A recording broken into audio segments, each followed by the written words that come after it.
কল্যাণ ব্যানার্জি মঞ্চে উঠতে দেননি, উনি শিডিউল কাস্ট দলিত।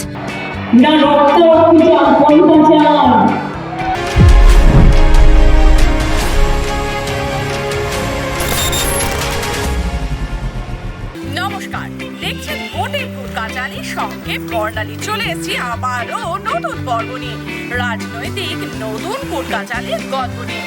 প্রচার গাড়ি থেকে কাঞ্চন মল্লিককে নামিয়ে ইতিমধ্যেই খবরের শিরোনামে উঠে এসেছিলেন শ্রীরামপুরের বিদায়ী সাংসদ তথা তৃণমূলের প্রার্থী কল্যাণ বন্দ্যোপাধ্যায়।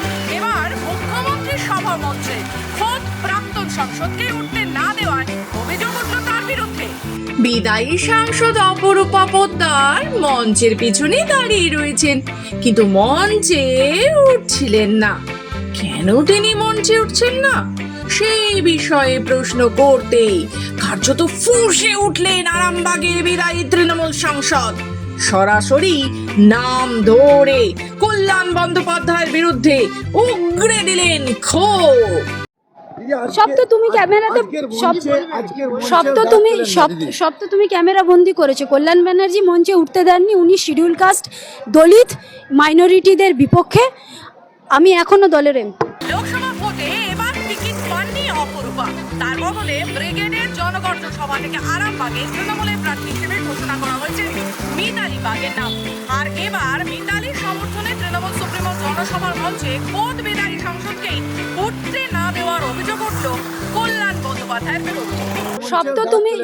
সব তো তুমি ক্যামেরা বন্দি করেছো। কল্যাণ ব্যানার্জি মঞ্চে উঠতে দেননি, উনি শিডিউল কাস্ট দলিত, মাইনরিটিদের বিপক্ষে। আমি এখনো দলের এমপি, 2 টার্মের এমপি। আমি এখনো দলের সাংসদ এবং দুবারের সাংসদ মমতা বন্দ্যোপাধ্যায় এবং সাধারণ মানুষের আশীর্বাদে কল্যাণ ব্যানার্জি এবং হরিপালের দাদা বৌদির দল আমাকে মঞ্চে উঠতে দেয়নি। এরা এইভাবেই শিডিউল কাস্ট দলিত এবং সংখ্যালঘুদের অপমান করে। দেখছেন অবস্থা।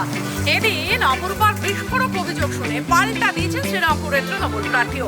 কারণ নাম না করে তিনি স্মরণ করিয়ে দিয়েছেন প্রত্যেকের মনে রাখা উচিত, তৃণমূলে যতক্ষণ আছে নিজেকে যত বড় নেতাই ভাবুন না কেন, মমতা বন্দ্যোপাধ্যায়ের ছবিটা সরে গেলে তিনি শূন্য।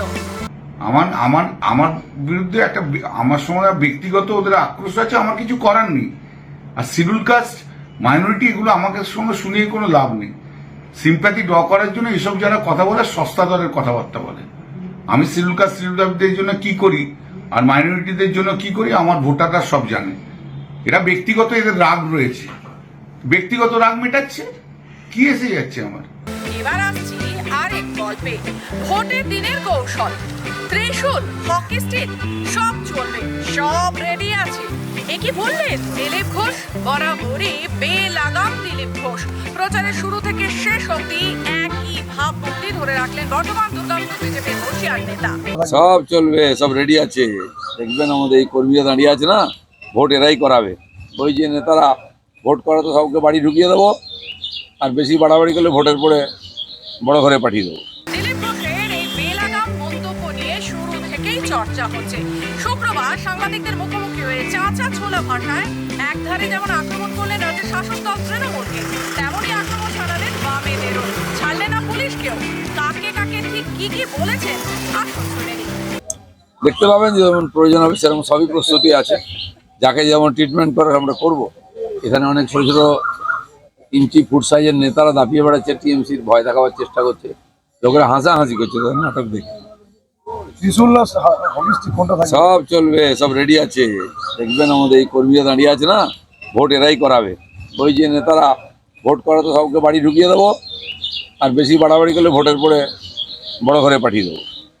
সারা দিনের খবর আর তার সাথে রাজনৈতিক কুটকাচালির গল্প নিয়েছিল আমাদের আজকে রাজনৈতিক কুটকাচালির পর্ব। আবারও ফিরে আসবো নতুন পর্বের সাথে।